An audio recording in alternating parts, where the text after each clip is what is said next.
I can solve that equation, the cleaning lady said in the boardroom. And everyone was shocked. What the company's CEO would do next would be surprising. More than 20 experts had failed to solve the company's equation problem. Then suddenly, the cleaning lady walked by and solved it in a minute. Before we begin, leave a comment to tell us which city you're watching from. And when we're finished, don't forget to rate this story from 0 to 10. Happy reading. This is unacceptable. More than 20 experts, and no one can solve this variable, shouted a frustrated engineer, a cup of coffee in hand. Alexander is going to lose it, said another. For the third time that evening, the shouting behind the frosted glass of the boardroom intensified. In the hallway, Isabella was cleaning the floor. She had an earbud in one ear, but kept the other free to listen to the ambient chaos of the company. The boardroom door suddenly swung open. 3 engineers walked out, looking exhausted, with dark circles under their eyes, briefcases in hand, and a look of defeat on their faces. The last one was carrying 2 pizza boxes and seemed ready to trade his degree for a bed. Once the elevator doors closed behind them, Isabella entered the room. She placed her mop in the corner, tossed her cleaning cloth into the bucket with a theatrical gesture, and looked up at the huge digital whiteboard that still displayed the problem. Well, look at this mess, she said, grabbing a dry cloth. They didn't even bother to erase their failure, she joked. But as she wiped the corners of the screen, her eyes fell on the equation in the center. She froze. Wait a minute. She frowned, pointed at the numbers, took 2 steps back, then 3, leaned against the cleaning cart, and crossed her arms. They're going through all this for something so obvious? She stepped forward, grabbed a red marker, and without really realizing it, began to scribble below the formula. A small adjustment here, a little change there, a few diagonal lines, a reversal, a simple substitution. In less than a minute, a new mathematical path appeared below the original. And there you have it, it's done, she said, winking at the mop as if she had just performed a magic trick. At that precise moment, a voice broke the silence. Who did this? Isabella jumped. Alexander Sterling, CEO of Sterling Innovations, stood at the door, looking as if he had seen an alien in a NASA lab. Tall, serious, with perfectly coiffed hair and eyes that judged quickly and coldly. The kind of man who inspired more fear than respect. Huh, it was you? He asked, walking in slowly. No, it was Molly, replied Isabella, pointing to the mop in the corner. Okay, silence, I'm kidding. It was me. Alexander approached the board, never taking his eyes off her. His gaze shifted from Isabella's face to the formula, then back to her. He seemed to be thinking intensely. Do you know what this means? That you don't need to keep importing lab geniuses. Maybe let the janitors have a try from time to time. He ignored the joke, his eyes fixed on her solution. He pulled a tablet from his suit and began to type. This is impossible. None of our consultants thought of this shortcut. Isabella leaned against her cart, pretending not to care. Maybe they're too busy trying to look smart. Where did you learn this? Oh, I studied at university. For 2 years, I had to stop. I couldn't continue. But you know what that's like, I guess. I guess not. You're rich. Alexander looked up, clearly surprised. For the first time in a long time, someone in his company spoke to him like that, without fear, without flattery, and with a bit of sarcasm. You're funny, he murmured, almost to himself. I'm a janitor. That's how I survive. Should I erase it now? She asked, pointing to the whiteboard. No, leave it. I need to show it to the team tomorrow morning. He hesitated, then his eyes met hers again. You should come too. Isabella raised an eyebrow. What? Are you promoting me to head janitor of logical reasoning? No, I just want to understand how you found the solution. That's all. She paused, then shrugged. As long as I can bring my mop. Okay. Alexander Sterling, the CEO known for chilling an entire room with a single glance, let out a silent sigh. Deal.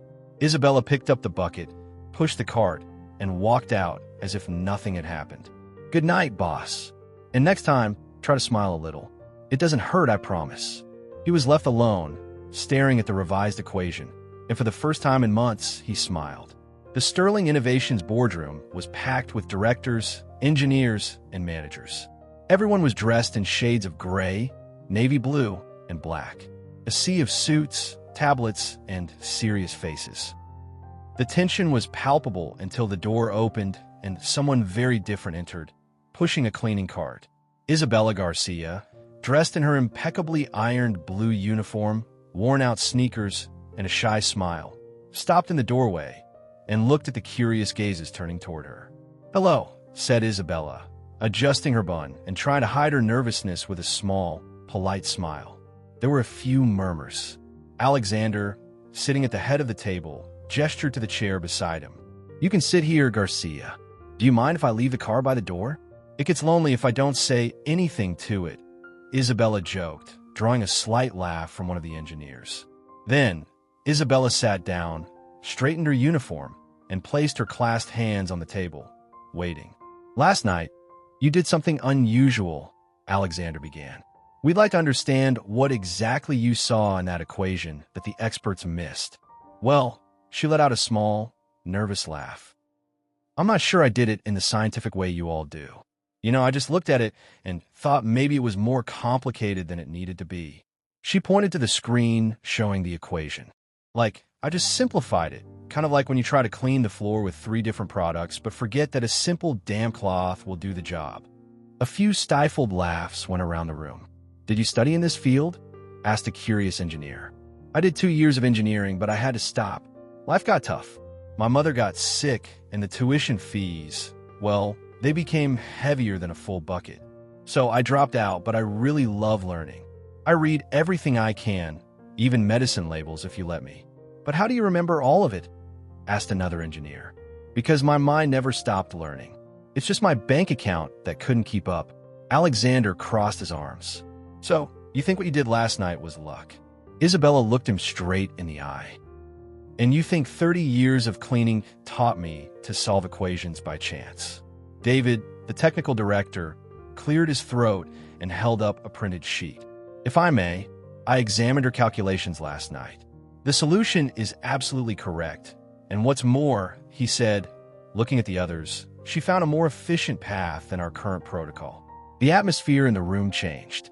The faces now showed surprise, a little admiration, and a bit of unease. Alexander, who had seemed in control until then, leaned back in his chair. Another director, with a stern expression, spoke up. "Do you understand? This is a confidential project involving investors, cutting-edge technology. And I'm just the cleaning lady," Isabella finished. "I understand, boss, but I was invited here. I didn't ask to be a part of this." The technical director, David, intervened. Isabella saw something that no one else here noticed. Isabella's eyes widened. "Really? Wow. I was just trying to make sense of the mess. I thought I made a mistake." Alexander watched silently. The way she spoke with honesty and lightness, without trying to impress anyone, caught his attention in an unexpected way. He stood up and slowly walked to the digital board. "What would you think about doing this more often?" Isabella blinked. "What do you mean? Be part of the project?" "For now, just temporarily as an observational assistant. You wouldn't have to give up your current role. Just attend a few meetings, maybe share some ideas if you wish." She paused, surprised. "Me? Participate in meetings for real?" "Yes." Isabella glanced around the room where everyone was watching her. She didn't see judgment. She saw curiosity, maybe a little hope. It made her a bit nervous, but she took a deep breath and answered with a smile. "Well, only if I can keep wearing my uniform. It's my style. I think better with this apron. Oh, and I still want to keep cleaning." "Okay. Because I like it. Cleaning helps me think." "Is the uniform a requirement?" asked Alexander, trying to figure out if she was joking. "Absolutely. This one has been through at least 5 brainstorming sessions with me. I can't throw it away now." More laughter filled the room. Alexander, for the first time, let a small smile show. "All right, the uniform stays. And can I sit by the projector? I've always been curious to press those buttons without getting kicked out of the room." "That depends on your behavior," said Alexander, heading back to his chair. "I promise not to press anything without permission. At least for the first few weeks," she added, making the room laugh again. David, with his usual technical tone, looked at Alexander. "She can contribute. Sometimes an outside perspective is exactly what we need." Alexander slowly nodded. Then it's settled. Isabella Garcia, as of today, will be our observational assistant. Welcome to the project. Isabella slowly stood up. Thank you, really. I never imagined something like this would happen, but I promise to do my best. And if I can't help with the formulas, at least I'll keep the room sparkling. She pushed the cart back, turned around, and left the room as lightly as she had entered, leaving behind a surprise team and a thoughtful CO. Alexander watched the door she had passed through.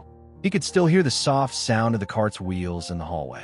He didn't quite understand what had just begun, but he was sure of one thing. This woman was anything but ordinary.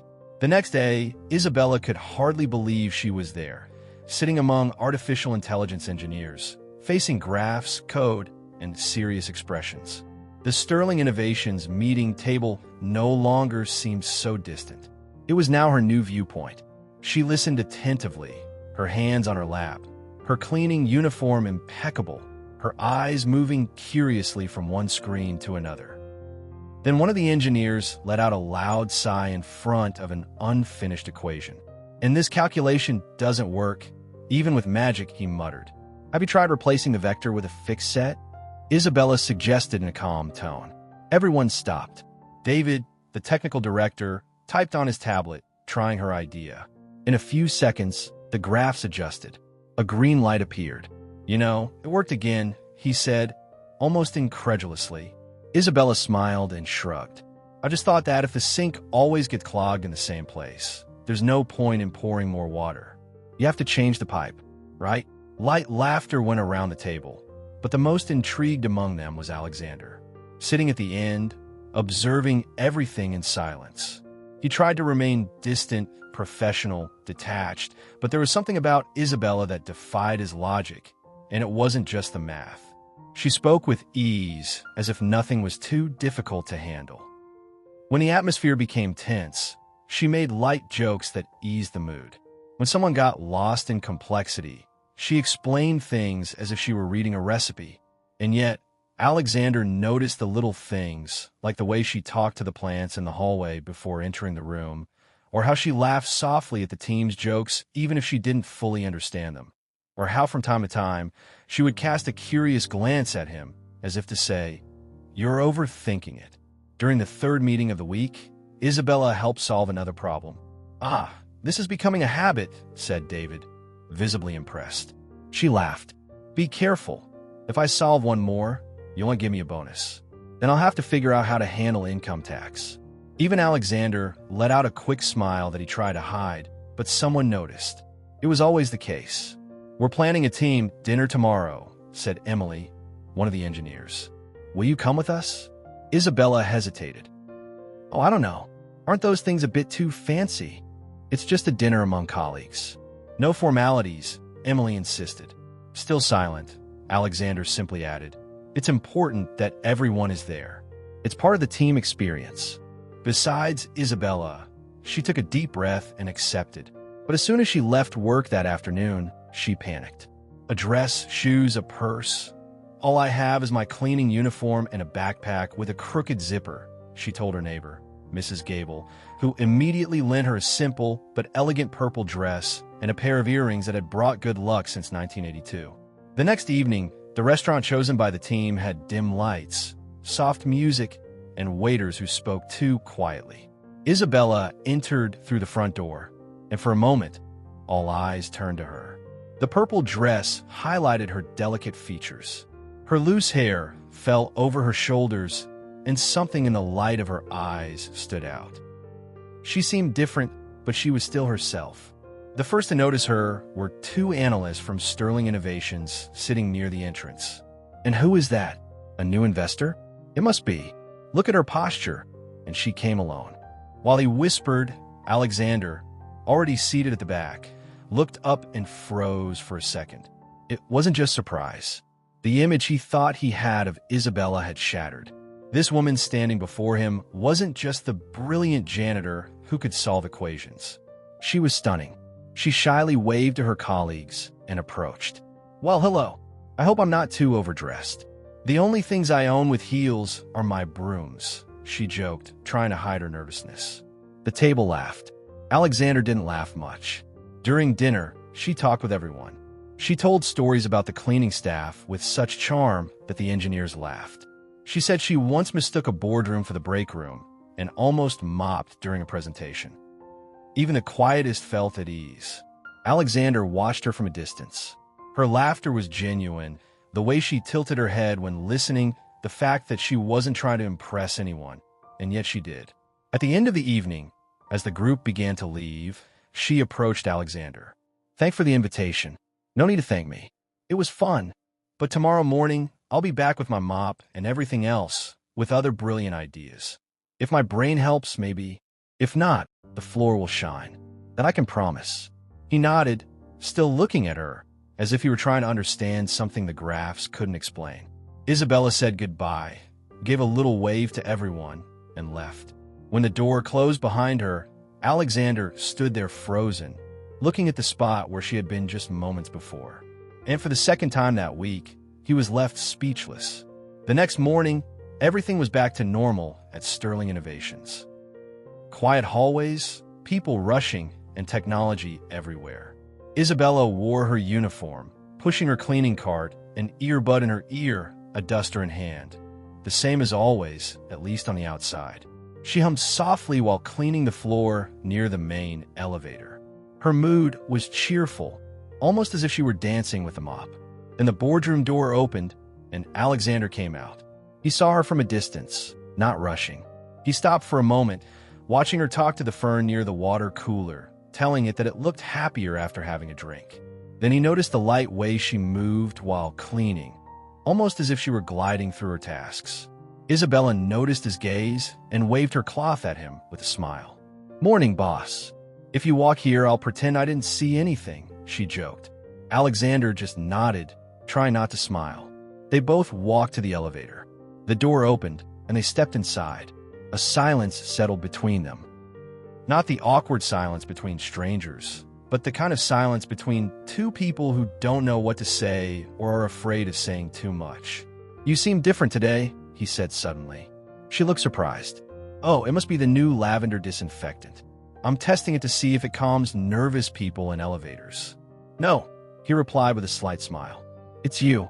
You look more serious." "Sometimes I am.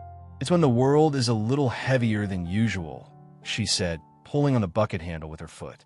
Before he could ask what she meant, the elevator jolted slightly. Then again, and then it stopped. The lights flickered. The panel went dark. "Oh no," Isabella whispered, turning to the buttons. "Are you kidding me?" said Alexander, pressing the emergency button.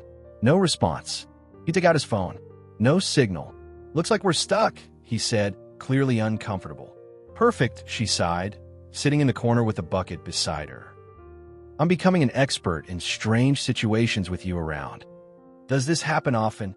"No, but when it does, you're always a part of it." "Coincidence?" "I hope so." She laughed, crossed her legs, and rested her head against the wall.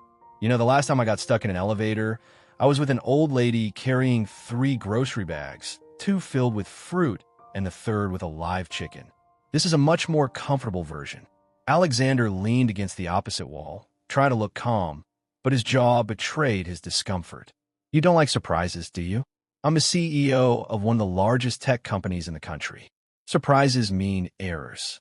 Errors cost millions." She looked at him without speaking. "Are you always like this?" he asked. "So lighthearted?" "I try to be. Life hasn't always given me a reason to smile. So, I decided to create my own." "That's admirable."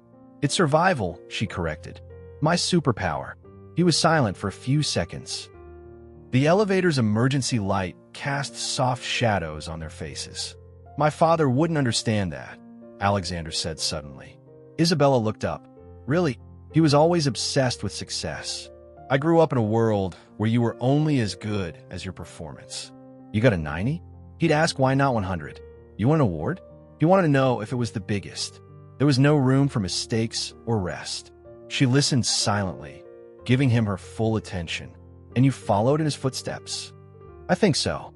I never stopped to ask myself if there was another way. But is there?" Alexander hesitated for the first time. He seemed uncomfortable not having clear answers. "And your mother?" she asked, changing the subject. "She passed away when I was young. He raised me alone." Work, discipline, routine. That's how it was. Little conversation, few emotions. Isabella took a deep breath. Well then, let me tell you what it's like when life is all about emotion. She adjusted her posture, looking at the elevator ceiling. My mother worked all day as a seamstress, cooked for 3 households besides her own, and still found time to laugh with me and my sister at night, even when she was tired. Alexander listened intently. When she got sick, I left university to take care of her and my little sister. And everything happened so fast. There wasn't even time to understand. But I'm glad I did what had to be done. My mother is doing a little better, and now my sister has the chance to go to university. But anyway, here I am. I just didn't expect to get stuck in an elevator with the most serious CEO in the Northern Hemisphere. I'm not that serious. No? Then prove it. He looked at her. A silent, challenging, almost intimate exchange of glances. You make me think about things I usually avoid, he said softly. Like what? Like what my life would be like if I had taken the time to breathe, to talk, and to notice. Isabella smiled. A calm smile like someone who understands more than she says. Maybe there's still time. Silence filled the space. But this time, it was a comfortable silence, full of unsaid words. She moved a little closer, standing next to him, their shoulders almost touching. It's funny how we spend our lives rushing, and in a stuck elevator, we learn more about each other than in months of meetings. Maybe breaks teach more than plans. See? You're learning. They laughed together. Alexander looked at her for a few seconds. There was something he couldn't quite explain. A strange but warm connection, familiar yet new. He leaned in slightly. So did she. Time seemed to slow down. Their faces moved closer. His gaze dropped to her lips, then back to her eyes. But at that moment, the lights came back on. The panel lit up. "Elevator in operation," said the robotic voice, preparing to ascend. Isabella's eyes widened, and she stepped back slightly, fixing her hair as if nothing had happened. "Wow, talk about a ruined movie moment," she said, getting up. Alexander cleared his throat, clearly flustered, but stood up right after. "Looks like we made it out." "Yes, we really did," she repeated more softly, looking at the door. When the elevator reached the top floor, Alexander and Isabella walked out side by side without a word. Something between them had changed. There was something unresolved, something quietly beginning to grow. Isabella returned to her routine with her cleaning cart and headphones hanging from her shirt collar.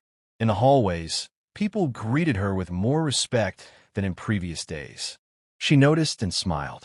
Meanwhile, Alexander, buried in meetings and decisions, kept looking for Isabella between rooms. Without realizing it, he began to wait for her cheerful comments or the soft sound of her laughter during breaks. But then, a notification changed everything. An alert popped up on the public relations team's tablet and reached all departments at the same time. Scandal at Sterling Innovations. Latina cleaning lady without a degree working on a billion-dollar project. The headline spread like wildfire. In minutes, gossip sites, tech media, and even morning shows were covering the story. It went viral. The main photo showed Isabella standing next to a whiteboard, smiling in her cleaning uniform, her ID badge clipped to her pocket. The caption read, "Identified as a cleaning lady with no higher education. The young woman is allegedly involved in high-level technical decisions." Comments on social media range from mockery to outrage. Next thing you know, the bus driver will be the chief engineer. This is what happens when people confuse diversity with competence. No degree needed, just know how to scrub. Isabella found out while she was washing the windows of the project room. One of the interns, not realizing she was nearby, said aloud, "Did you see the cleaning lady genius scandal?" She slowly turned around. When she saw the screen on the intern's phone, she felt like the floor was disappearing from under her. It was her face, her story, her dignity turned into a joke. Silently, she placed her cloth on the counter and walked to the locker room. She stood there for almost half an hour, looking at herself in the mirror. When she came out, she walked to the break room and saw part of the team gathered, discussing the news. Some looked away as soon as she entered. Others stared openly, curious. She held her head high. "You all know I'm here, right?" she said in the firmest tone she had ever used. "You could at least wait until I'm out of the room before talking about me." The silence was instant and awkward. Meanwhile, Alexander stood in front of the crisis room screen, watching the fallout unfold. "Find out who leaked this," he told the IT team, "and remove all unauthorized images from everywhere." "Sir," said the communications director, "the situation is out of control. We're trying to contain it." "Don't try, do it," he replied sharply. He left in a hurry and went down to the second floor, where he found Isabella sitting in one of the meeting rooms. Her eyes were misty, but there were no tears, just a tense face as if she were holding back a storm inside. "Isabella, I saw." She interrupted. "I'm handling it. This is outrageous. It's damaging, and we will not allow— Alexander, please." She raised her hand, asking for silence. He stopped. "I know you want to help. I know you're upset, but you don't need to protect me." The silence between them was heavy. She stood up. "I didn't get this far because someone gave me permission. I got here because I've been facing the world since I was young. This isn't the first time someone has looked down on me. It's not the first time I've been made fun of. But this time, I expected that within these walls, it would be different." Alexander tried to respond, but she didn't give him a chance. "I don't want to be protected as if I were a well-intentioned mistake that needs to be corrected. I want to be recognized as someone who contributes with ideas, with work, and above all, with dignity." He took a deep breath and stepped closer. "I recognize all of that. I won't let them take away the value of what you do. Then respect me when I say this. For now, I need time." She took off her badge, the one she had worn proudly every day, and placed it on the table. "I need to think about whether I still want to be part of a place where a person's value is measured by the title on the wall and not by the ideas they bring." Without waiting for a response, she turned and left the room. She walked down the hall, ignoring the stares and whispers, went to reception, signed for a temporary leave, and walked out of the building without looking back. Alexander stood by the table for a few minutes. The badge seemed to shine under the cold light of the room. Small, simple, but full of meaning. In the hours that followed, the company's atmosphere changed. Everything seemed quieter, as if everyone was waiting for something or someone. The next day, Alexander got into the elevator. The floor was clean as always, but there was no sign of the blue card, no smell of lavender, no cloth swinging in the corner, and above all, no presence to make that space less metallic and more human. During the technical meeting, he noticed more interruptions, more tension. The unexpected comments were missing, the clear thinking, the lightness. And at the end of the day, when he walked down the main hallway and saw the plant near the water cooler wilting, he understood. He missed her. Not just her logic, not just her solutions, but her presence, her voice, her laughter, her gaze. Isabella wasn't just part of the project. She was part of something he didn't even know he needed until now. 3 days passed without Isabella at Sterling Innovations. 3 days that felt more like 3 weeks to Alexander. The technical meetings were tense. Problems took longer to solve, and there was an almost tangible void in the hallways. Even the plant near the fountain seemed to be wilting, as if it missed the person who talked to it every day. Alexander tried to focus on work, but every time he passed the second floor, he instinctively looked for the blue card. When the elevator doors opened, he expected to hear her make one of her cheerful comments. During meetings, he waited for a simple remark that would untangle the most complicated problems. By the end of the third day, he couldn't take it anymore. He asked the Human Resources Department for Isabella's address, and late in the afternoon, he drove his black BMW to a neighborhood he had never visited. The streets were narrower, the houses more modest, but there was life on every corner. Children played on the sidewalks, neighbors chatted on their porches, and the smell of home-cooked meals filled the air. Isabella's house was small but well-kept. The green gate was open, showing a modest garden with colorful flowers and a rocking chair on the porch.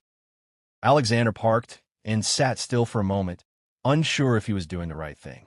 Before he could back out, the front door opened, and a middle-aged woman with gray hair in a bun and a floral apron came out to water the plants. "Can I help you?" she asked with a kind smile. "Oh, hello. I'm Alexander Sterling. I work with your daughter, Isabella." The woman's eyes lit up. Oh, so you're Isabella's boss. Come in, come in. She's talked so much about you. I'm Sophia, her mother. Alexander hesitated. Actually, I came to talk to her about come in first.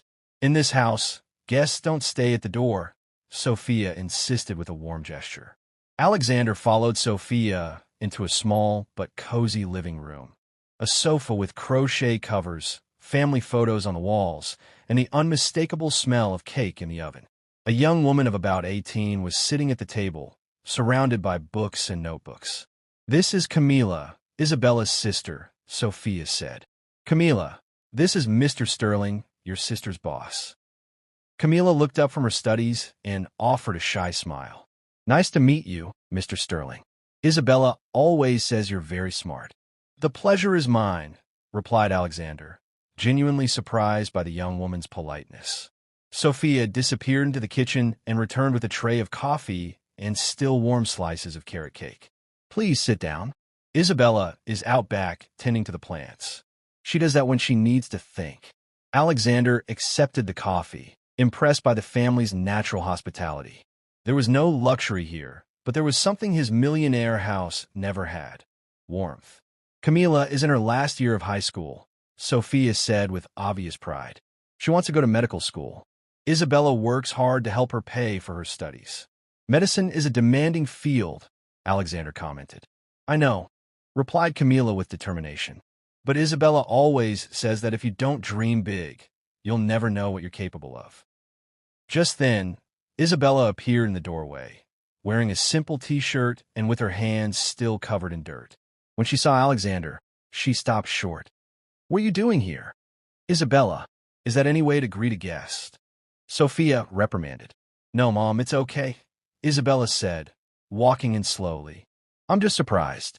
Alexander stood up. I need to talk to you. Then talk. In private, if possible. Sophia and Camila exchanged glances and discreetly returned to the kitchen, taking the coffee tray with them. Isabella crossed her arms, waiting. The company isn't the same without you, Alexander began. I imagine you've already found other experts to solve the problems. We have, but none of them solve things the way you do. And more importantly, none of them bring the same energy to the room. She raised an eyebrow. So, you came all this way to tell me I'm good at lightening the mood?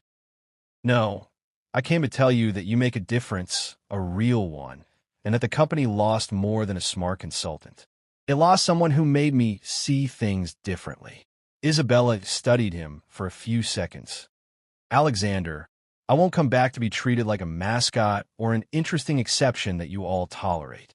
You wouldn't be. We have an important presentation this Friday. Investors from Silicon Valley. They'll decide whether to fund the next phase of the project. I want you to lead the presentation. Me? You know the project better than any of us, and you have a gift for explaining complex things simply. They'll love it. Isabella hesitated. What if I fail? Impossible. You don't fail at things. You work magic. Sophia appeared discreetly in the doorway. Honey, can I say something? Isabella nodded. You always told me that when you have a talent, you shouldn't hide it. You should use it. And if there are important people who want to see what you can do, maybe it's time to show them. And besides, added Camila, joining her mother, you always say you shouldn't give up at the first sign of difficulty. Alexander watched the exchange between the three women. There was trust, mutual respect, and above all, unconditional love, something he had never known in his own family. Okay, Isabella finally said. I'll come back, but on one condition, which is you stop trying to protect me and start treating me as an equal. Deal. She held out her hand to shake his. Then we have an agreement, Mr. Sterling. He took her hand, feeling for the first time in days that things might finally fall into place. The following Friday, the Sterling Innovations conference room was filled with investors in expensive suits and skeptical expressions. These were people used to dealing with millions. They analyzed every word, every gesture, every number. Isabella entered the room wearing a blazer borrowed from Emily, but she remained true to herself. Her hair was tied in a simple ponytail, no heavy makeup, and the same confident smile as always. Hello, she said, connecting her laptop to the projector. I know you're used to presentations full of technical terms and complex graphs, but today I'm going to show you why our project works using something we all understand: real-world results. For 40 minutes, Isabella explained each part of the artificial intelligence system using clear, concrete examples. When she talked about learning algorithms, she compared them to a child learning to walk. When she explained computational efficiency, she used the example of a well-organized recipe in the kitchen. The investors, who had started out skeptical, began to lean forward, ask questions, and request clarifications, showing a real interest. The difference with our system, Isabella concluded, is that it doesn't just process data. It understands context, like an experienced person who not only follows instructions, but knows when to adapt the rules to get better results. When she finished, the room was silent for a few seconds. Then, one of the lead investors stood up and began to applaud. The others followed. "Ms. Garcia," said the head of the investment group, "in 20 years of funding tech startups, I have rarely seen someone explain such complex ideas so clearly and convincingly. Thank you, Mr. Reed. We are prepared to offer $50 million for the entire project." A murmur of surprise went through the room. It was much more than anyone had expected. Alexander, watching from the back of the room, couldn't hide his pride. Isabella had not only done well, she had won over seasoned investors with her honesty and intelligence. After the investors left, the Sterling Innovations team celebrated quietly. Isabella was congratulated by everyone. But once things calmed down, she approached Alexander. $50 million. Seriously? It was you who did it. Not me, not the company. You. She smiled, finally allowing herself to savor the victory. Do you know what this means? That you're brilliant. That now I can pay for Camila's studies without worrying. Alexander smiled, realizing that even in her greatest professional triumph, Isabella always put her family first. And it also means, she added, that maybe you were right. I really can make a difference. I always knew it. For the first time since they had met, they looked at each other without rushing, without interruption, without misunderstanding. And they both knew that something had definitively changed between them. The news of the $50 million deal spread like wildfire through Sterling Innovations. Within hours, every department was talking about Isabella's presentation and the incredible outcome. The company's atmosphere, which had been tense for the past few days, was now filled with a new energy. Later that afternoon, David suggested an informal party in the 12th floor break room. Nothing fancy, just the core team gathering to toast this historic moment for the company. "No formalities today," said Emily, opening a bottle of champagne she had hidden in the fridge for special occasions. "Tonight, we celebrate for real." The break room, usually quiet and empty after work hours, was now filled with laughter and lively conversations. Isabella, still wearing the borrowed blazer, was at the center of it all, but she remained her humble self. "I just said what you all already knew," she insisted as David handed her a glass of champagne. "You're the ones who did the heavy lifting. But none of us could have explained it to those investors like you did," replied one of the engineers. "You have a gift." Alexander watched from a distance, leaning against the wall near the window overlooking Boston. There was something different about him. His shoulders were less tense, his jaw more relaxed, and even his posture seemed lighter. The success of the presentation had clearly lifted a heavy weight off his shoulders. As the evening progressed, people started to leave, first the older ones, then those with families waiting at home, until only a few people remained in the room. "I'm heading out too," said Emily, grabbing her bag. "We have that meeting with the legal department early tomorrow." "I should go too," added David. "My wife will kill me if I'm late again." One by one, the others left until only Alexander and Isabella remained in the dimly lit room. The city lights shone through the panoramic window. The silence between them wasn't awkward. It carried a different kind of tension. Not the professional kind from their first day or the tension from recent challenges. It was something quieter, more personal. Isabella still held her glass, watching the bubbles rise slowly in the champagne. "So," she said, breaking the silence, $50 million is a lot of money, huh?" Alexander let out a quiet, sincere laugh. It's not bad at all. Yeah, I guess now you can buy more identical suits for your wardrobe, she teased, flashing a mischievous smile.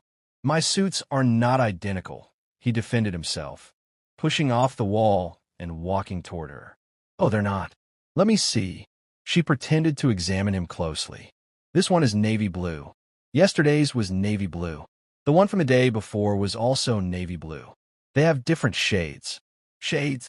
She laughed, almost spitting out her champagne. Really? You use the word shade to talk about clothes? Alexander moved a little closer, picking up his own glass from the coffee table. And what's wrong with shades? Nothing's wrong. It's just very you. And what does that mean? Isabella looked at him, realizing how much closer they were now. They were only a few steps apart, and there was something different in his eyes. Less guarded, less controlled. It means you overthink everything, even the color of your clothes. And you think that's a bad thing? Not bad, just a little too much. Sometimes it's good to just let things happen naturally.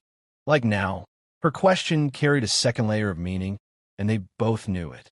Isabella felt her stomach flutter, but she didn't back away. Like now, she said softly. Alexander took another step. They were now close enough that she could smell his subtle cologne, a mix of wood and something slightly citrusy. You know, today was incredible, wasn't it? He said, changing the subject slightly, though he remained close. It was just work. It wasn't just work. It was you being you, and that's what made all the difference. Isabella felt her face grow warm. Are you giving me a compliment, Mr. Sterling? I'm stating a fact, Ms. Garcia. They laughed together, and the air between them became more charged. It was as if all the previous moments, the elevator, the meetings, the teasing, the glances had led exactly to this one. You know what the best part today was?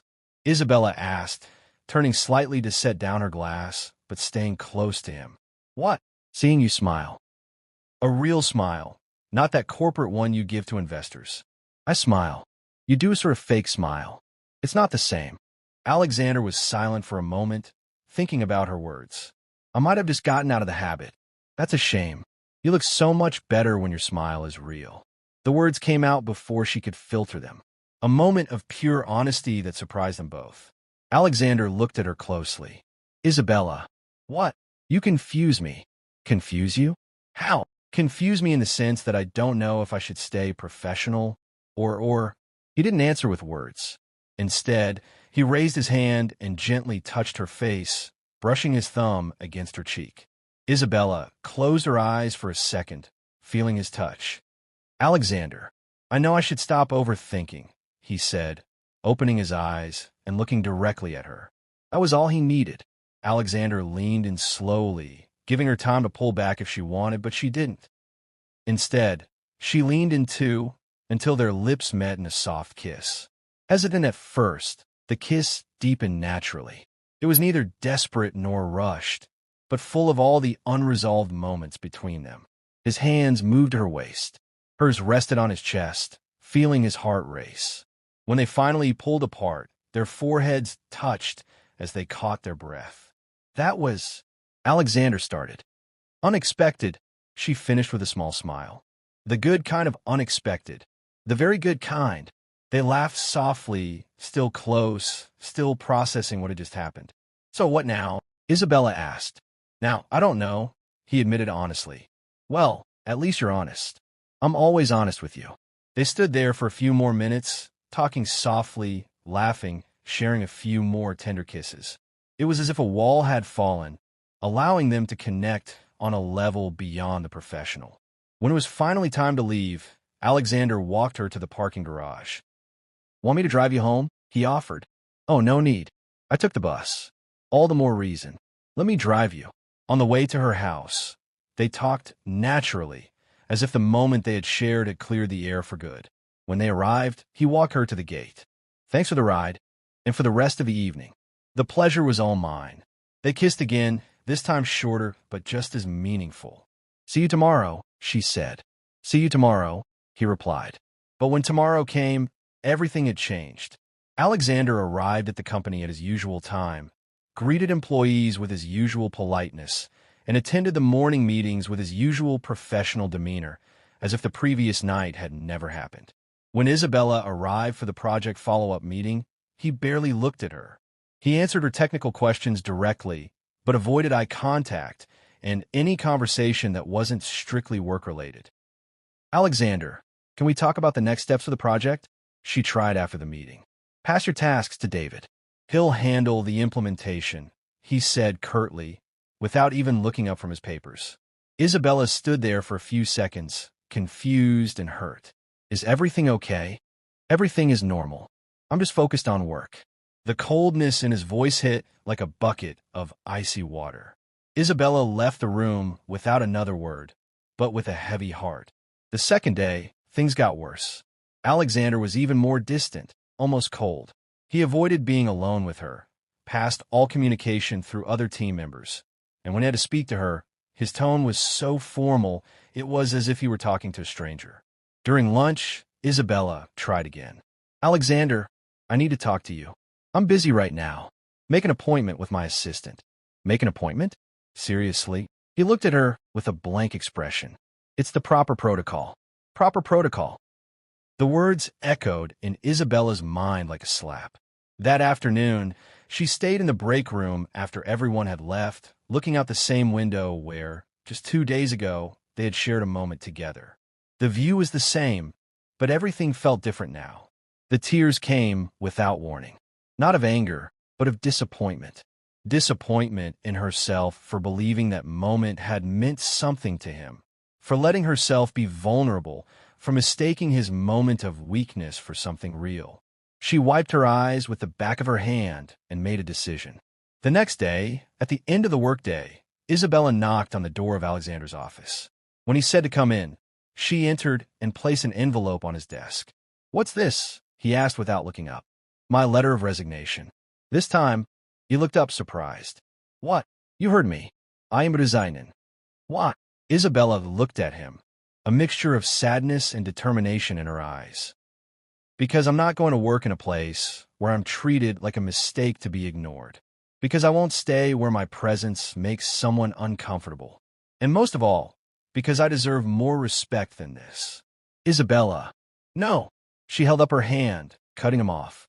"You've made your position very clear these past few days. I got the message. Now I'm making the decision I should have made from the beginning." She turned to leave, but paused at the door. "That night meant something to me. But I realized that for you, it was just a moment of weakness you'd rather erase. That's fine. I just didn't expect you to be too cowardly to talk about it like an adult." With that, she left, closing the door behind her, leaving Alexander alone with the envelope and the weight of his own choices. The days following Isabella's resignation were some of the longest of Alexander Sterling's life. For the first time in his fast-paced career, he couldn't fully focus on work. His meetings were still efficient, but robotic. His decisions were still accurate, but the spark he had found over the last few weeks was gone. The office seemed bigger, colder, and quieter. Even the team noticed the difference. David tried to bring it up a few times, but Alexander cut short any conversation that came close to Isabella's name. On the third day, he couldn't take it anymore. He picked up the phone and dialed her number. It rang once, twice, 3 times, then went to voicemail. "Hi, you've reached Isabella. If it's important, leave a message. If it's spam, you already know." He hung up without leaving a message. He tried again the next day and the day after. Same result, voicemail. On the 5th day, after another missed call, Alexander made an impulsive decision. He canceled his afternoon meetings and drove to Isabella's house. When he arrived in her neighborhood, everything looked exactly the same as during his first visit, but something in the air felt different. The same kids played in the street, the same neighbors chatted on their porches. But now Alexander felt like an outsider. He parked in front of the house and stayed in the car for a few minutes before finally getting out. He took a deep breath and walked to the green gate. Sophia was in the garden, watering the same colorful flowers. But when she saw Alexander, her warm expression turned into something more guarded, almost protective. "Hello, Mrs. Sophia," he greeted her, trying to sound casual. "Hello, Mr. Sterling," she replied, without the warmth of their first meeting. "I'd like to speak with Isabella, if possible." Sophia studied him for a few seconds, as if weighing his intentions. "She's not here," she said finally. "Do you know when she'll be back?" "No. Would you mind telling her I stopped by?" Sophia sighed and wiped her hands on her apron. "Mr. Sterling, with all due respect, my daughter is a strong woman, but she also has a sensitive heart. If she doesn't want to talk to you, she must have her reasons." Alexander lowered his head, understanding the message between the lines. "I made a mistake. A big one. That's between you two. But if you'll allow me a piece of advice." Sophia approached the gate. "When you hurt someone you care about, there's no point in waiting for time to fix things. Sometimes you have to go to them and show that you've really changed." Alexander nodded, thanked her, and left. But Sophia's words echoed in his mind the entire way back. That night, Alexander decided to try a different approach. He opened his laptop and started writing an email. He wrote and deleted at least 10 different versions, trying to find the right words to express how he felt. In the end, he settled for something simple and direct. "Isabella, I know I don't deserve your attention right now, but I need you to know that what happened between us meant a lot to me. The way I reacted afterward was cowardly and unfair to you. The Boston Tech Future event is on Friday.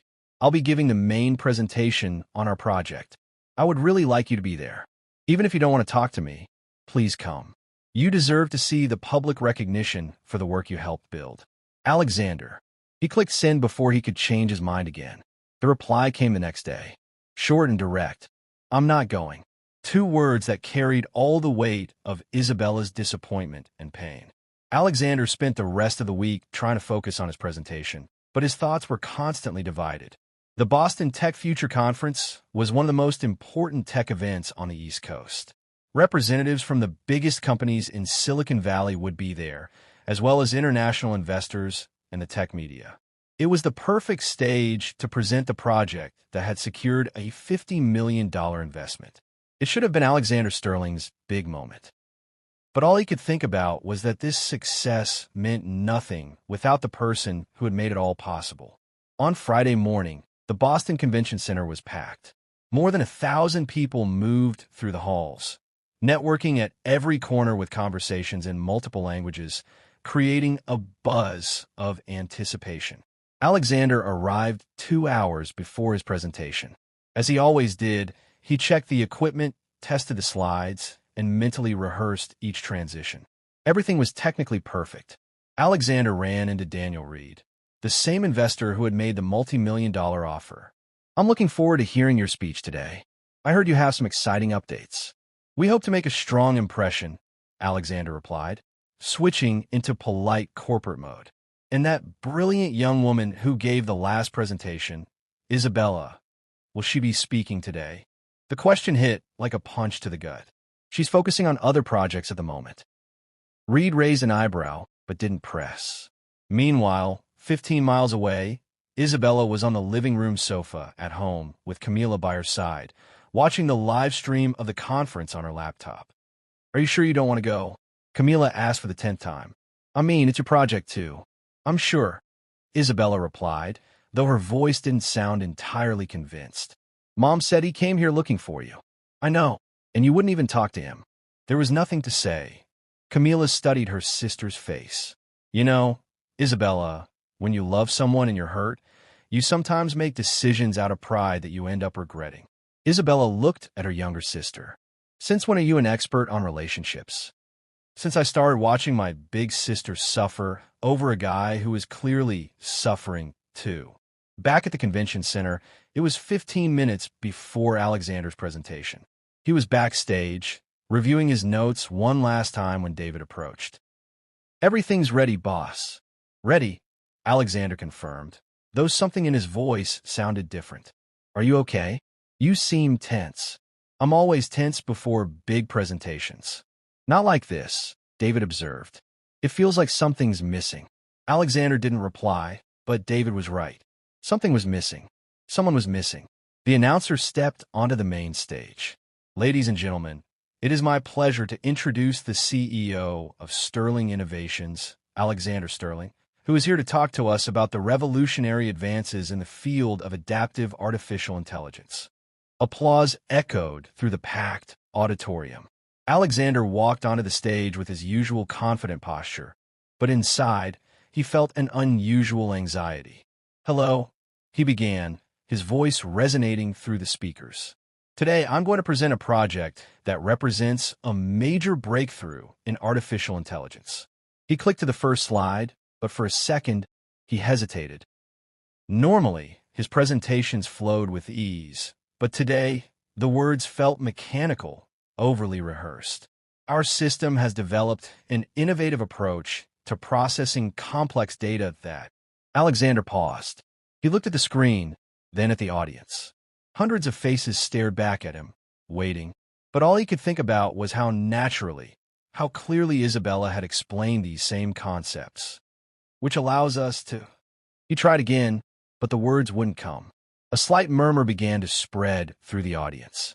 Alexander Sterling, known for his flawless presentations, was clearly frozen. At home, Isabella watched with a racing heart. "Is he not feeling well?" Camila asked.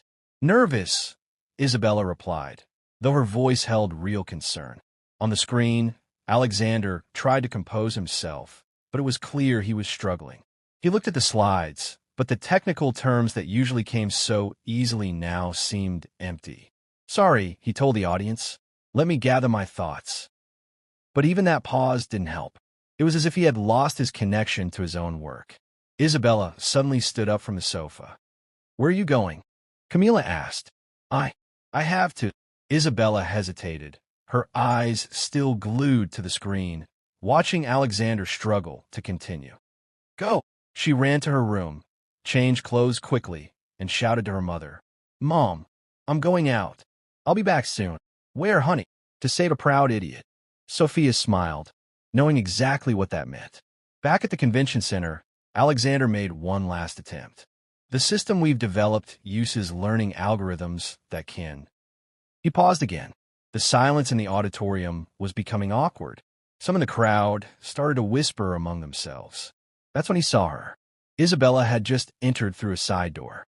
She was in jeans and a simple blouse, her hair hastily tied back as if she had run out of the house. But to Alexander, she had never looked more beautiful. She moved quietly along the side of the room, avoiding drawing attention, but her eyes remained fixed on him. When she reached the front, she made a small gesture, signaling that she was coming up. Alexander nodded slightly. Isabella walked up the side stairs to the stage, careful not to interrupt completely. The audience began to whisper, curious about who she was. She approached Alexander and whispered something only the two of them would understand. "Remember when you said I explained things like I'm giving a recipe? Well, treat this like you're teaching your mother to make fudge." It was a nod to their past conversation, to the laughter they had shared. Those moments when everything had just flowed. Alexander let out a genuine laugh, the first real one in days. "Thank you," he whispered back. Isabella stepped back, but remained on stage. A silent support. Alexander turned to the audience, and now he looked completely different, relaxed, natural, fully present. "I apologize for the interruption," he said with a smile the audience wasn't used to seeing. "Sometimes you need to be reminded that even the most advanced technology in the world only matters if we can explain it in a human way." And that's when the real presentation began. Instead of heavy technical terms, he used simple comparisons. He explained learning algorithms by comparing them to how a child learns to recognize familiar faces. He described computational efficiency using the image of a well-organized kitchen where every ingredient has its place. The audience, once restless, was now leaning forward, completely engaged. Genuine laughter filled the room as he made clever comparisons, and light murmurs of approval followed each elegantly simple explanation.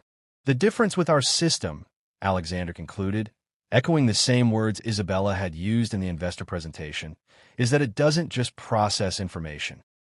It understands context like someone with experience, not just following rules, but knowing when to adjust them to get the best results." When he finished, the silence lasted only a second before the room erupted in enthusiastic applause. The audience rose for a standing ovation that lasted nearly 2 minutes. Alexander looked at Isabella, who was clapping silently in the corner of the stage, tears of pride in her eyes. After the presentation, once the congratulations and compliments died down, Alexander went looking for Isabella backstage. She was leaning against the wall, observing the activity around her. "Isabella," he said, approaching, still processing everything that had just happened. "Hey," she replied with a small, sincere smile.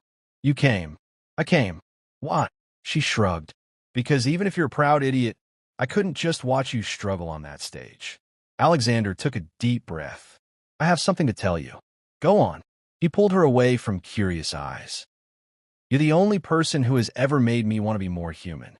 Isabella looked at him, surprised by the raw honesty in his words.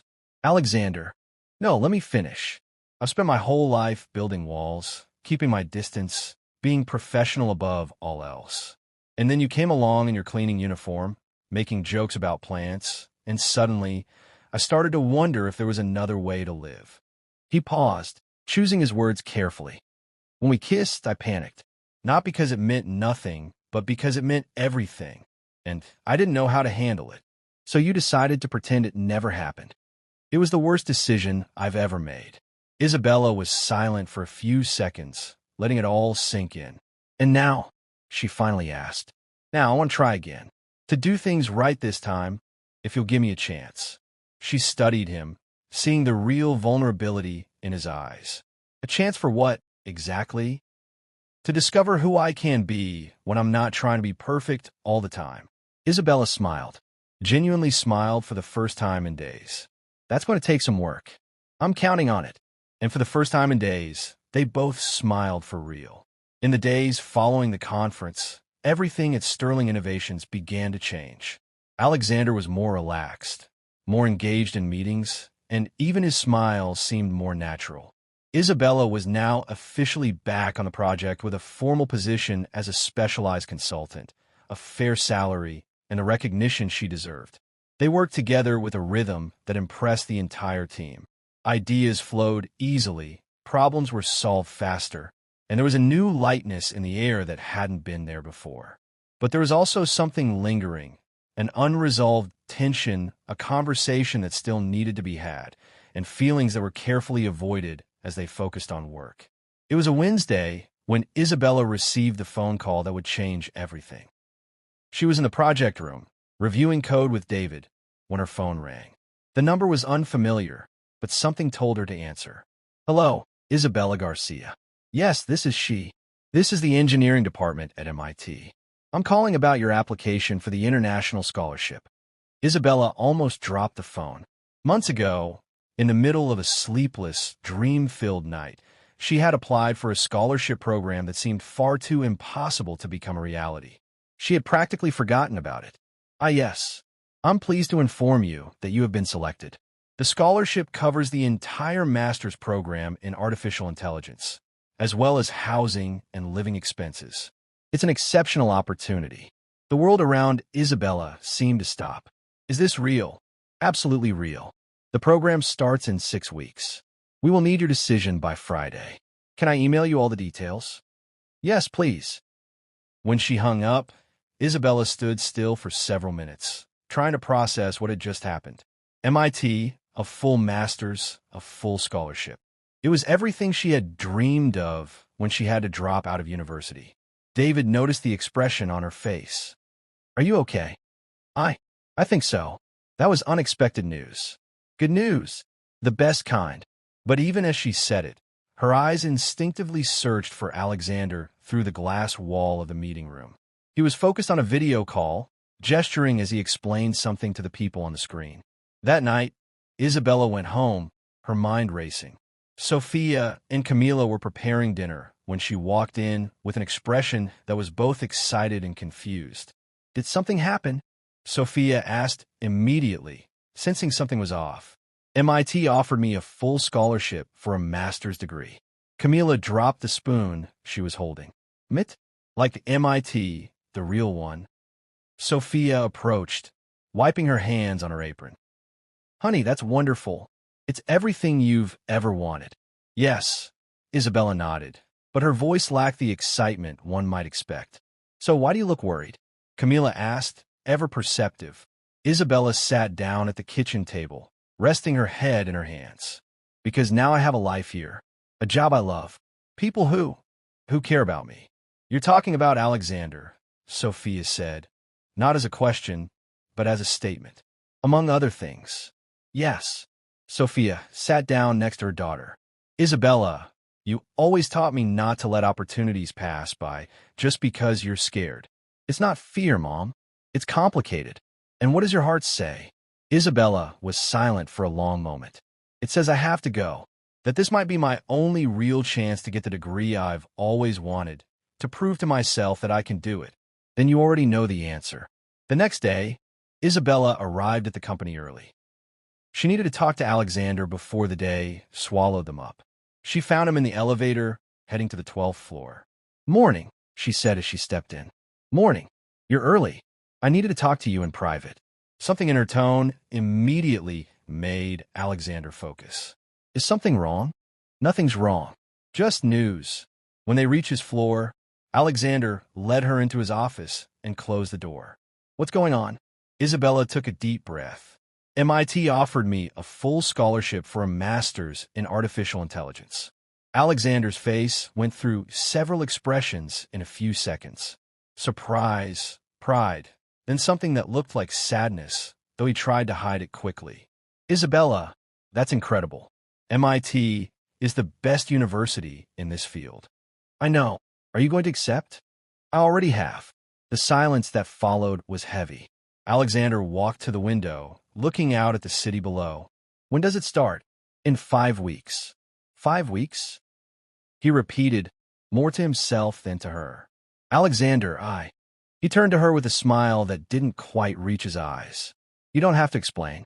This is a once-in-a-lifetime opportunity. You'd be crazy not to take it. I just wanted you to know that these past few months have been the best of my professional life.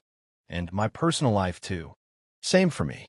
They looked at each other for a few seconds, both knowing there was more to say, but neither wanted to make the goodbye harder than it already was.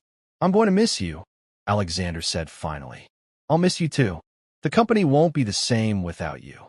You'll manage. You're all brilliant. You're the one who brought the brilliance." In the weeks that followed, Isabella split her time between wrapping up projects at Sterling Innovations and preparing for her move. There were documents to manage, flights to book, and a whole life to pack into a few boxes.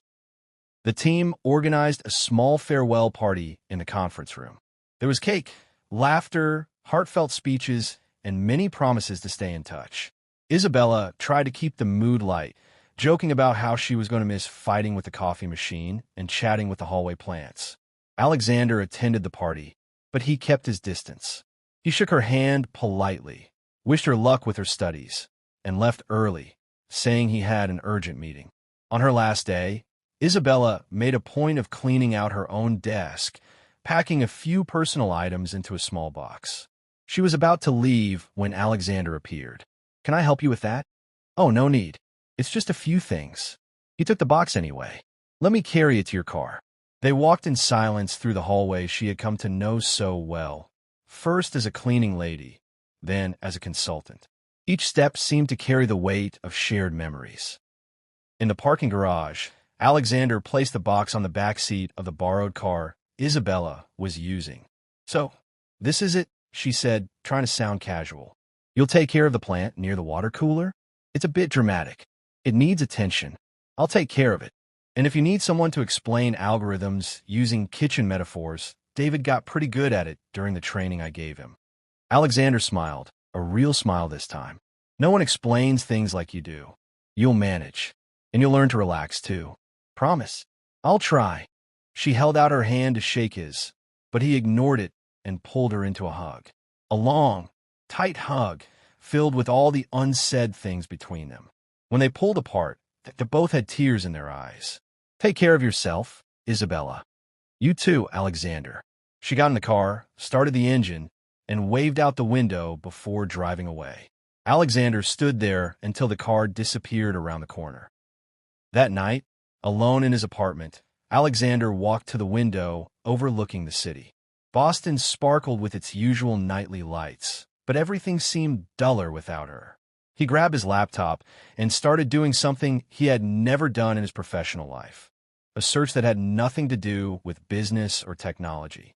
How to surprise someone special, unique romantic ideas, how to show your love in an unforgettable way.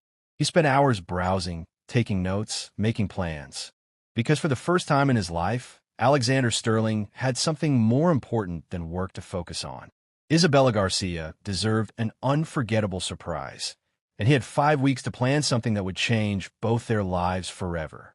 The next morning, Alexander arrived at the office with a different energy. He canceled all non-essential meetings and asked David to come to his office. "I need your help with a personal project," he said, something he had never said before. "Of course, boss. What do you need?" "I'm going to do something completely out of my usual style, and I'll need everyone here to help me." David smiled, already guessing what it was about. "Is this about Isabella?" "Everything is about Isabella." And for the first time in weeks, Alexander offered a real smile. Because he had a plan, and it was going to work. It had to. 6 months had passed since Isabella left for MIT. 6 months of intense classes, advanced labs, late-night study sessions, and the constant feeling that she was exactly where she was supposed to be. The master's program was everything she had hoped for. Challenging, inspiring, and transformative. But there were moments, especially during quiet nights in her dorm room, when her mind drifted back to Boston, to the company hallways, to the office plants that needed conversation, and to a blue-eyed CEO who had learned how to truly smile. They stayed in touch from time to time, first through professional emails, later through more casual messages. Alexander always asked about her classes. She always asked about the company and the plant near the water cooler. Neither of them mentioned that they missed each other, but the feeling was always there between the lines. Camila's graduation was scheduled for a Friday in June. Isabella had gotten special permission from the university to come back and be there for the most important academic moment of her sister's life. Camila had been accepted into the medical program at the University of Washington with a partial scholarship, something Isabella could now help finance thanks to her own research grant. The flight back to Boston was filled with nervousness and anticipation. Isabella didn't know if she would see Alexander, if he even knew she was coming, or if it would just be another short, quiet visit with her family.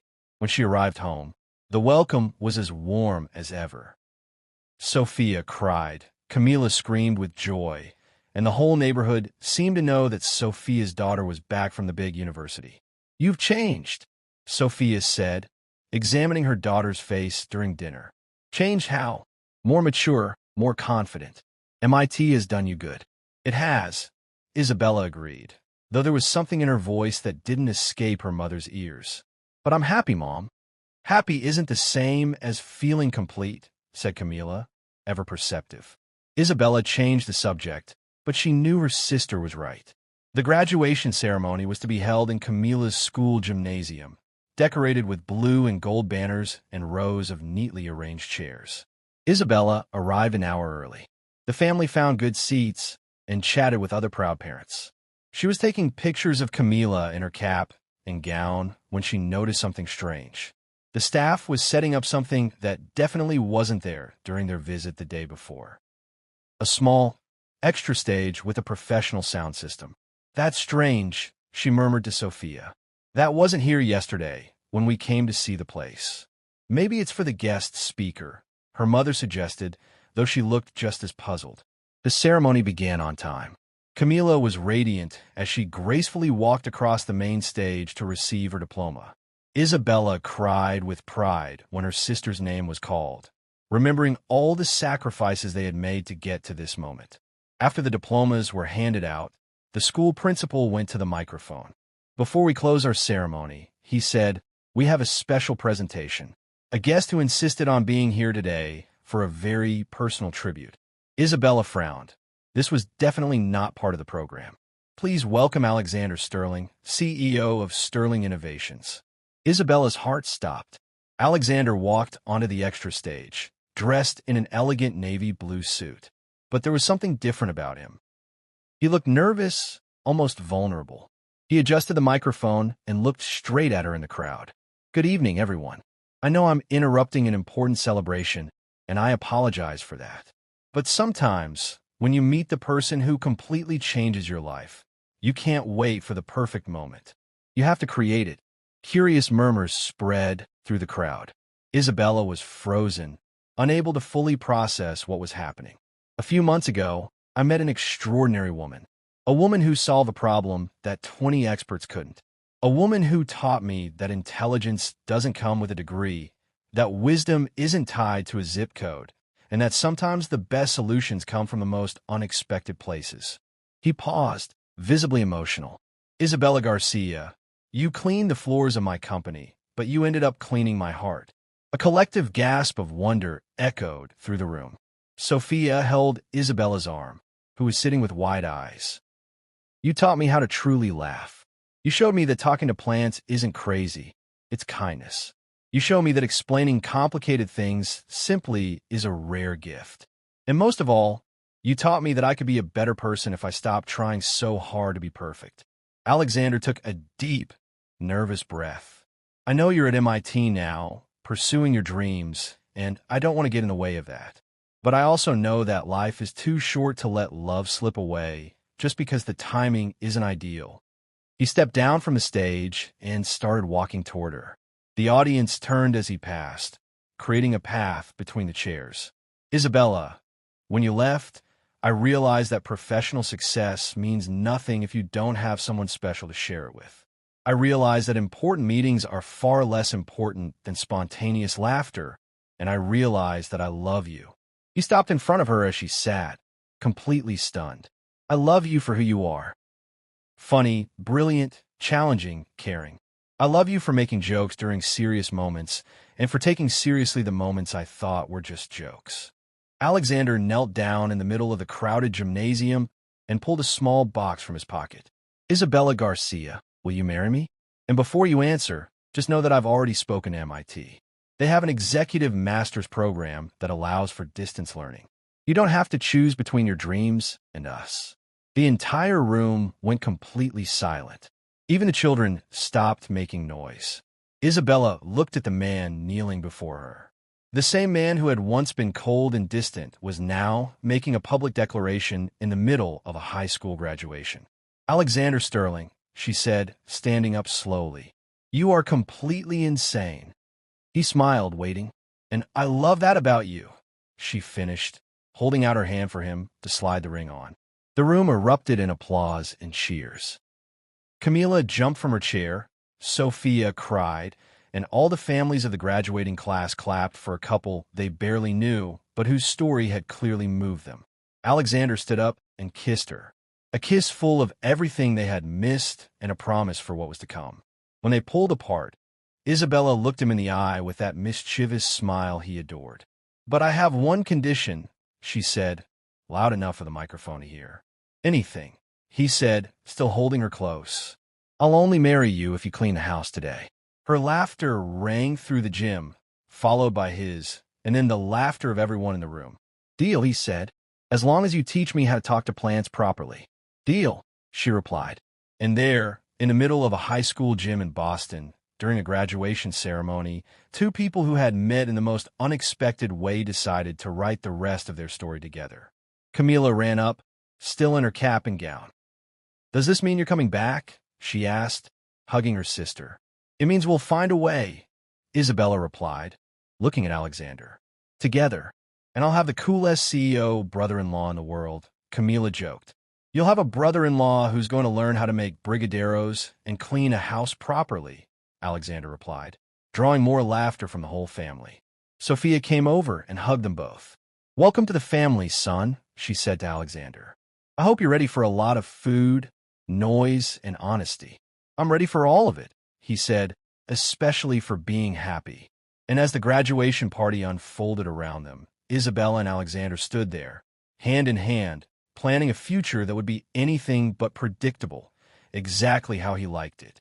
3 months after the proposal in the gymnasium, Sophia's house was in a state of organized chaos. Colorful banners hung from every corner, guest lists were taped to the refrigerator, and the constant smell of dishes being tested for the big day filled the air. Isabella had decided she wanted a wedding that truly reflected who they were. sincere, fun, and full of love. No fancy ballrooms or over-the-top decorations. The ceremony would take place in the family's backyard, with Latin food prepared by aunts and cousins and a playlist mixing salsa, merengue, and even some elevator music that had become an inside joke between the couple. "Are you sure you don't want something a little more sophisticated?" Alexander asked for the 10th time, while helping to hang string lights between the trees in the garden. "Alexander Sterling, if you ask that one more time, I'll marry David instead," Isabella warned, adjusting the flowers she had picked herself at the Central Market. "David doesn't know how to make brigadeiros," Alexander replied, making her laugh. "True, you stay." Sophia watched them from a distance, smiling at how naturally Alexander had become a part of the family.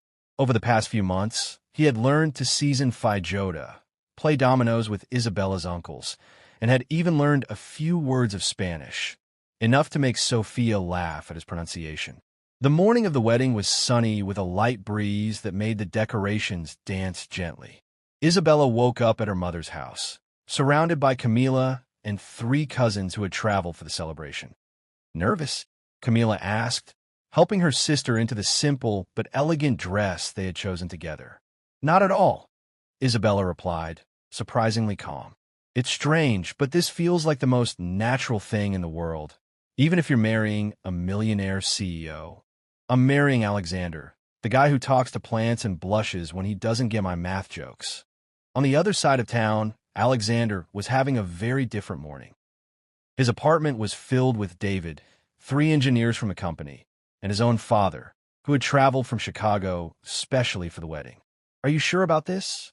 William Sterling asked for the 5th time, adjusting his son's tie with slightly trembling hands. "Dad, I've never been more sure of anything in my life. She's not who I imagined for you."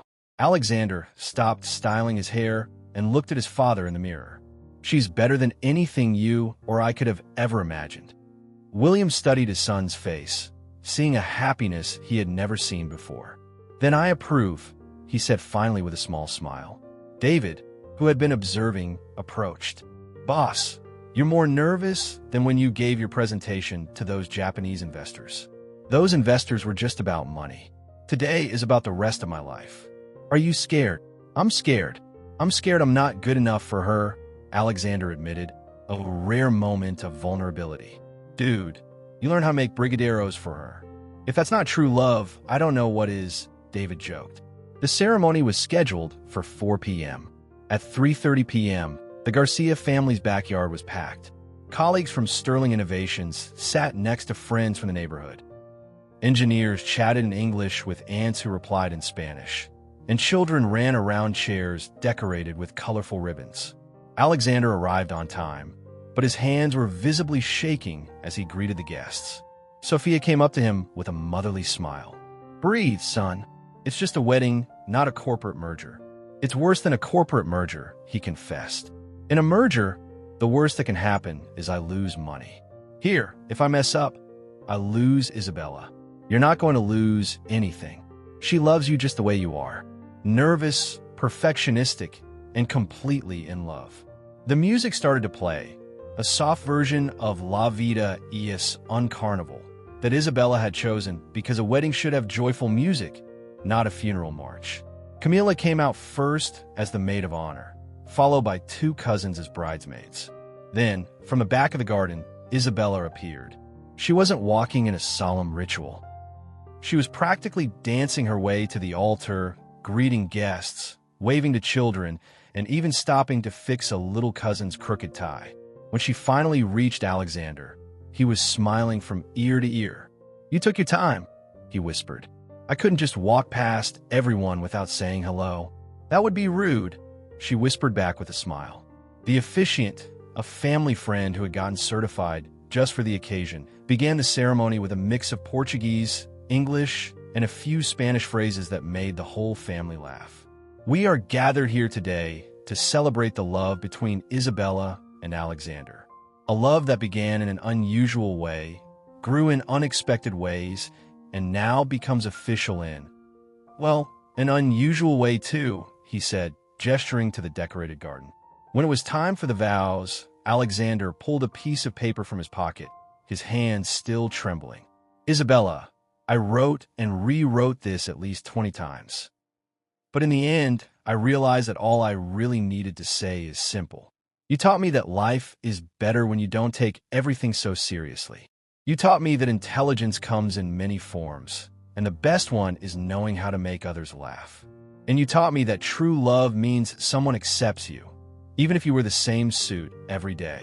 The crowd laughed, and even Alexander smiled at his own nervousness. I promised to love you, to respect you, and to never again pretend that our special moments didn't mean anything to me. And I promised to learn how to cook at least 5 Latin dishes before our first anniversary.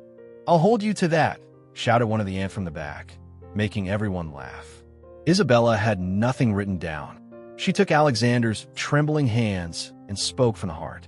Alexander Sterling, you came into my life when I was scrubbing the floors of company. And somehow, over these last few months, we ended up scrubbing away our own wounds, our own fears, our own insecurities. She paused, holding back her emotion.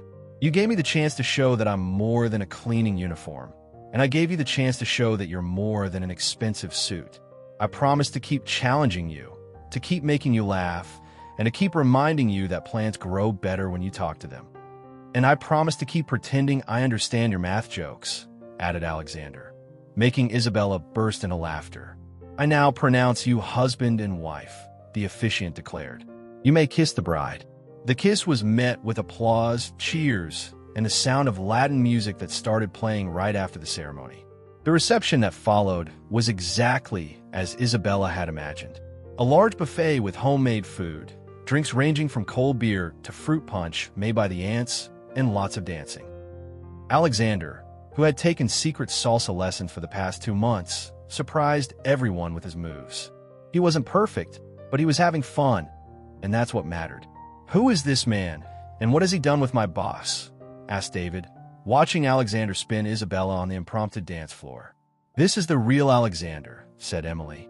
Isabella just melted the layers of ice he had built around himself.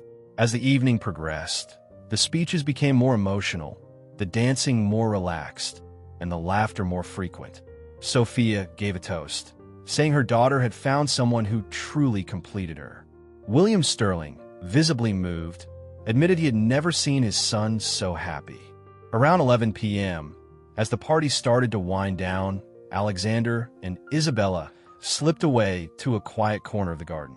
So, Mrs. Sterling, he said, still holding her hand, how does it feel to be officially married to a CEO? How does it feel to be officially married to a cleaning lady genius? She retorted, it feels like I'm way too lucky. Well, you'd better get used to it, because you're not getting rid of me anytime soon. They stood there for a few minutes, watching their guests, their family, now one family, and thinking about the future. Alexander, I have an idea, Isabella said suddenly. You always do. What is it this time? What if we started a company together? Not a traditional tech company, but one focused on education programs to teach kids from underserved communities about coding, AI, that kind of thing. Go on. We'll call it something like Code from the Heart. The idea is to show that talent exists everywhere. It just needs a chance. Alexander looked at her, once again amazed by her ability to think of others, even on her wedding day. You know that's brilliant, right? I know. And I also know you'll want spreadsheets and projections before you agree. Actually, he said, pulling her into another kiss, I'm in. No spreadsheets, no projections. Just because it's a beautiful idea from an even more beautiful person. Careful, Mr. Sterling. You're becoming far too romantic. I've just learned that life is better when you have the right person to share it with. 3 years later, sitting at the headquarters of Code from the Heart, watching a group of young people present their first programming project, Alexander glanced at Isabella. She was laughing with one of the students who had just made a joke about algorithms, explaining complex ideas with the same simple clarity as always. She wasn't your typical genius. She was the kind of woman who cleaned up the world with soap, humor, and love. What did you think of Isabella and Alexander's story? Share your thoughts in the comments. And from 0 to 10, how would you rate this story? Don't forget to subscribe to the channel and turn on notifications so you don't miss any of our stories.